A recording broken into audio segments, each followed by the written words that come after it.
எல்லோருக்கும் நமஸ்காரம். பொங்கல் திருநாள் வருகின்றது. மகா பெரியவா இந்த திருநாளை பற்றி சொல்லும் சாரம் என்னன்னு பார்க்கலாம்.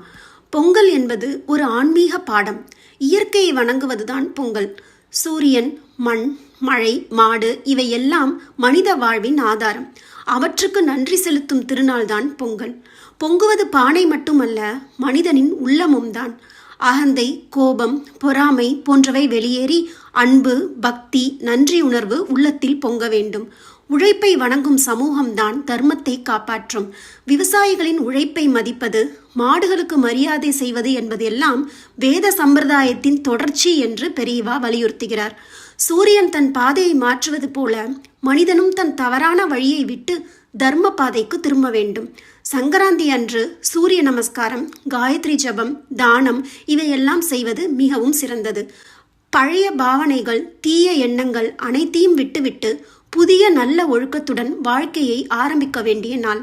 போகி அன்று பழைய தீய பழக்கங்களை எரிக்கும் நாள். பொங்கல் திருநாள் அன்று உள்ளத்தில் பக்தி, நன்றி, ஆனந்தம் பொங்க வேண்டிய நாள். காணும் பொங்கல் அன்று சமுதாய ஒற்றுமை, பந்தங்களை வளப்படுத்தும் நாள். தானத்தின் மகிமையா பெரியவா சொல்றது என்னன்னா, சங்கராந்தி காலத்தில் செய்யும் சிறு தானமும் பெரிய புண்ணியத்தை தரும் என்று சொல்றார்.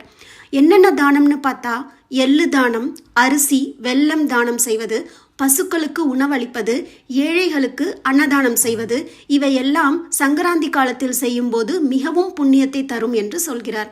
பொங்கலோட வாழ்க்கை பாடமா சொல்றது என்னன்னா, எடுத்துக்கொள்ள மட்டும் பழகாதே, கொடுக்கவும் பழகு. இயற்கை மனிதனுக்கு எல்லாமே தருகிறது. மனிதன் இயற்கைக்கு நன்றி, பாதுகாப்பு, பணிவு இவற்றையெல்லாம் திருப்பி கொடுக்க வேண்டும். இறுதி உபதேசமா என்ன சொல்றாருன்னா, சூரியன் வெளியில் ஒளி தருகிறான், சங்கராந்தி மனிதனுக்குள் ஒளியேற்ற வேண்டும்.